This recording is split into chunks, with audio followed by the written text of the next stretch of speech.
The couple refused to sign the agreement related to their religious beliefs. They should not be getting indoctrinated in the meantime. It is not the people who refuse to call a child animal pronouns that are indoctrinating. No.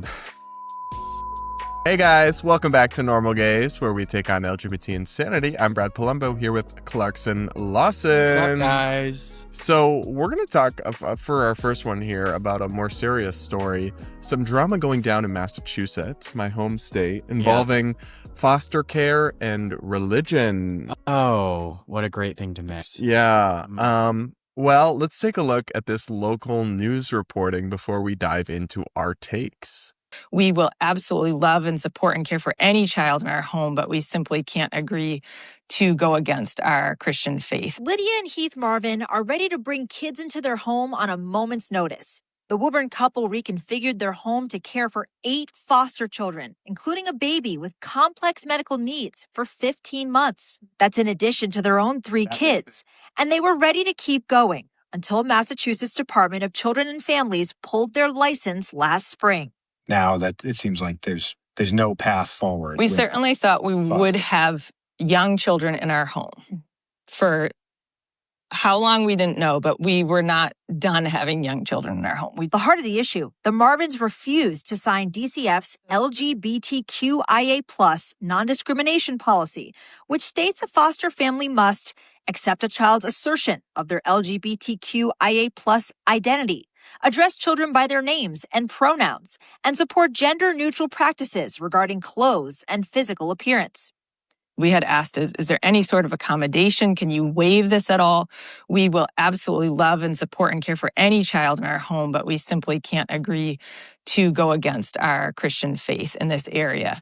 And we're ultimately told, no, you must sign the form as is, or else you will be delicensed. The Marvins are still considering their options, but 2 other Massachusetts Christian foster families filed a federal lawsuit against DCF in September, represented by the Massachusetts Family Institute and national group Alliance Defending Freedom. So there's a speech component and also a religious liberty component to the lawsuit. So I think you get the idea. Yeah. They're about to win in court. Yeah. They are going to win. Massachusetts is going to lose. Yeah. Especially with this Supreme Court. At first, I was like, okay, I can see the argument if it was something like, having to do with gay stuff. But the minute I heard LGBTQIA+, and then it requires affirmation of pronouns and identity with no limitations on that, by the way. Neutral stuff. Yeah. Like, what are you supposed to do as a parent? Like, just endlessly affirm whatever your child says to you? Apparently, according to them, yes.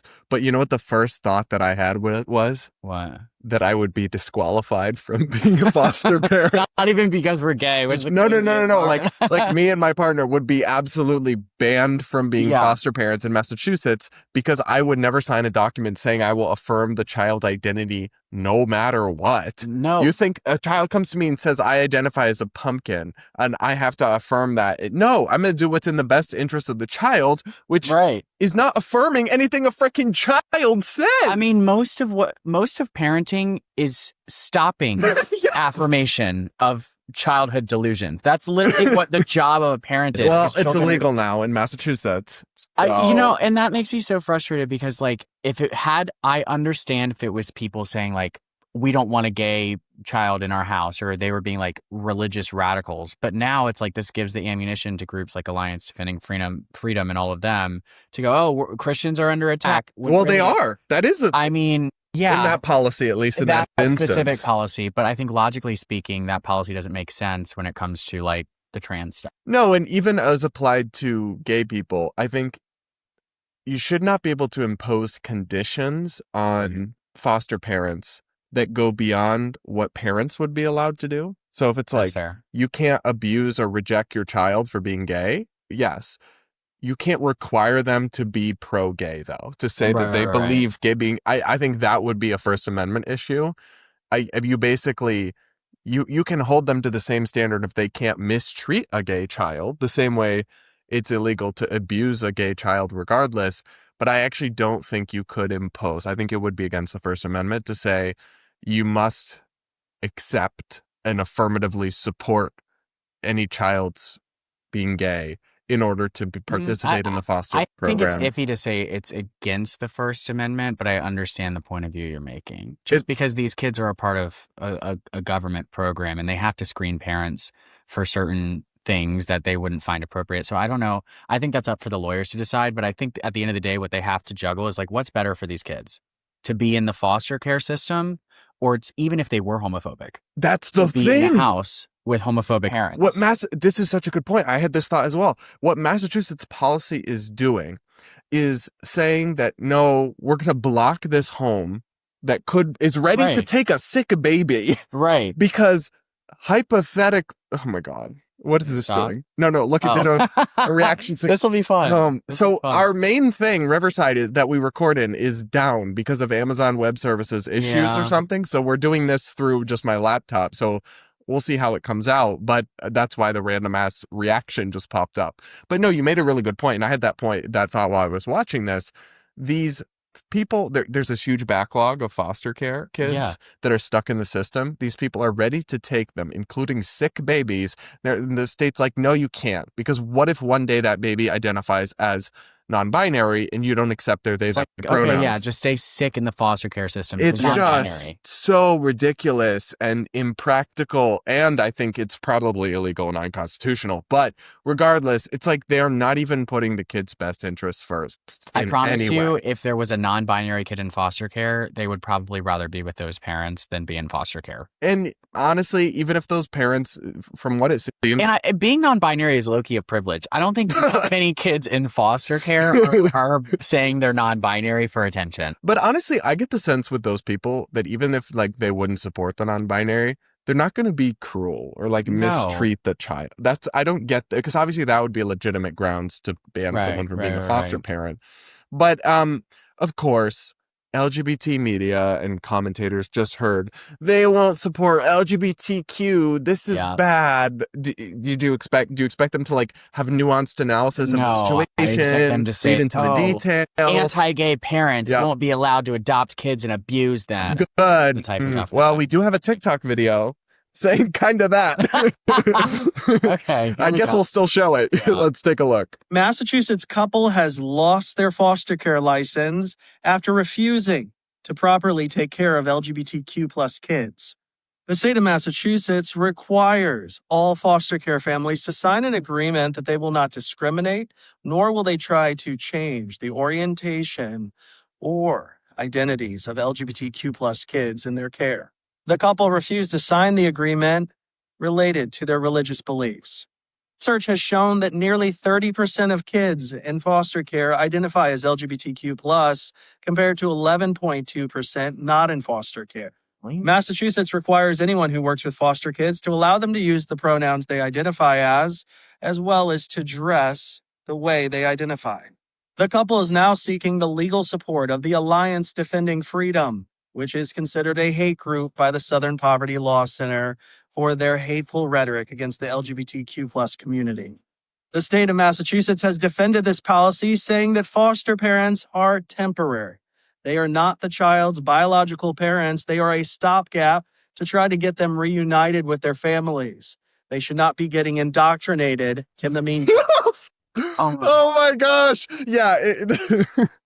I agree. I don't like Alliance Defending Freedom either, but why are we giving them this ammunition if they're a hate group? I'm not a fan of them, but I don't think the designation of hate group is legitimate. It's from the SPLC, the Southern Poverty Law Center. They're wildly biased, and whether you like it or not, they're a mainstream legal organization that regularly argues First Amendment cases before the Supreme Court. So just calling them a hate group, I think, is just a short circuit attempt to like not engage with their perspective. Well, they're a hate group, so I don't have to listen to anything I have to say. Well, they keep winning at the Supreme Court, so must pay well hate. Yeah, well, or at least like they're winning. So I think the hate group thing is a shortcut, especially when much more radical groups that lean left are not deemed a hate group. Now, not to say I support ADF across the board. They've done lots of things I strongly disagree with. But in this case, I think they're right. And this guy's like, they shouldn't be allowed to indoctrinate the foster kids. It is not the people who refuse to call a child animal pronouns that are indoctrinating. No.